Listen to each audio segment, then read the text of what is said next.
We've got a question coming in. I realized Sardinia and Greece invasions were used in the rise of Operation Mincemeat, but why was Sardinia not a stronger target for consideration than Sicily? I imagine with naval supremacy and allied superiority, the ability to bomb the industrial northern Italy would be more valuable. And that Well, question, before you answer that question, Indy, I mean, I think I'm just going to go ahead and guess. I'm just going to give a wild guess. Better food. Yeah, Am I close? that's it. That's and this is coming from Neil Stoltz, by the way. Okay. Okay. First of all, what he means about the Sardinia and Greece invasions used in Operation Mincemeat, well, they were deceptions, right? They allowed the Axis to think that there was going to be an invasion of Sardinia or an invasion of Greece and the Balkans or an invasion of Sicily, so they wouldn't know where to defend. They had no intention of invading Greece or the Balkans or Sardinia at the time, just Sicily. But I think you're missing a point there. You're looking back and saying, well, this seems like a target if you're going to attack Italy. They weren't planning to attack Italy, mainland Italy, when they started Operation Husky. There was a huge difference of opinion. The British thought that attacking Italy would tie down enough forces that they would not be able to make a cross-channel invasion in France or Belgium or anywhere cross-channel in 1944. The Americans thought, you've got all these troops down there that are finishing off, because they were still finishing off Tunisia campaign when they were planning Operation Husky, the invasion of Sicily. Thinking, no, we can't have troops sitting around for 9 months. They'll get soft. They need to do something. Sicily seemed like a logical operation. Now, people do not realize that the invasion of Sicily was actually a larger operation than the invasion of Normandy was.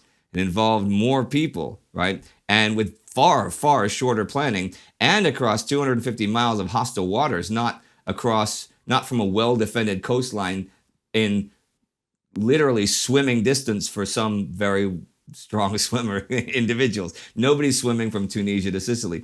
But they did not know if they were going to be attacking mainland Italy. Sicily was also that midpoint right in the middle of the Mediterranean. Yes, they had aerial supremacy from there. However, until the invasion of Sicily, the Axis powers had hundreds and hundreds of planes on Sicily, all of which were used against Tunisia, and all of which could be used against shipping. They were at a disadvantage, but it was far more strategic than Sardinia. But beyond that, if you were going to invade Sicily, right, it is way, way better to invade Sicily if you're going to invade Italy, it's way better to invade Italy from Sicily, because the Straits of Messina are so close. You don't have to go across hundreds and hundreds of miles of water. If you're only going to do an aerial campaign to bomb industrial targets in northern Italy, then sure, it might be a good idea to hit Sardinia. But leaving Sicily in Axis hands means leaving a big ball in the middle of Mediterranean in Axis hands. This is window dressing, though, because the real reason is there was no plan. Well, there were plans, but there was no, we're going to do this to invade mainland Italy until, one, it turned out the Italians were not willing to fight that much to defend Sicily, and two, Mussolini was removed from power. And that's when they thought, okay, with a Badoglio government, everything's in chaos. The Italian public wants to get out of the war. Yes, when we finish Sicily, now we will invade mainland Italy.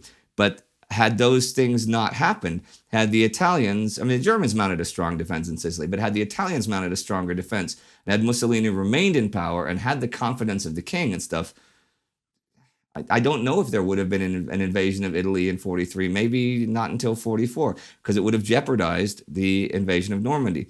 So Sardinia, it seems attractive for an aerial campaign, but that's not what they were looking at. They were looking at one step. I'd add two things to that. One pertaining to D-Day. The lessons learned in Sicily were incredibly important, it turned out. But they also instilled a lot of fear into the men having to go to Normandy, especially the ones coming in with the gliders. Because as you'll see in these episodes, the invasion of Sicily wasn't a walk in the park in any way. No, the whole certainly not for the gliders. No, the glider was a mess. It was a real mess, and they learned a lot. So, but that's just an anecdote on the side. But there's another aspect that has to do with the Straits of Messina as well. Because Sicily is so close to Italy, it is also a much more developed region then and now than Sardinia is.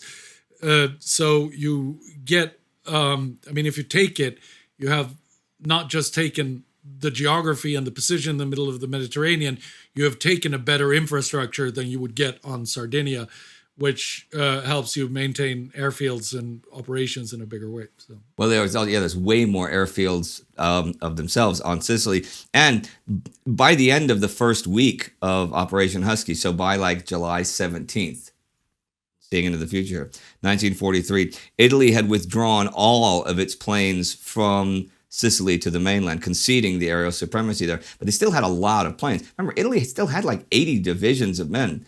Until the fall of Mussolini, it was no given that they were going to pull out of the war and were not going to continue to fight and fight well and fight a strong defense of their homeland. So there was nothing that really would have made Sardinia a better target at the time than Sicily. It really comes down to, we see it in live, we see it playing out live in Ukraine right now, where the Russians have done the exact mistake that invading Sardinia would have been, which is going to a place where you're not really free to move from, and more than anything, trying to take a place that won't give you a stepwise way forward, right? So you're caught in the middle of nowhere, and I think that's a really important point, what you said there, Indy. Sicily is south of Sardinia. That would leave them encircled by Axis troops, and it would be a mess. So there's a bunch of reasons why they shouldn't invade Sardinia. And also, it's hard enough to coordinate an amphibious invasion across 250 miles, what's that, 400 kilometers of water between Tunisia and Sicily. The water distance between Tunisia and Sardinia is like 3 times the size, or at least twice the size. And with the problems they had, it would have been really prohibitive, and too much risk for too little reward, shall we say?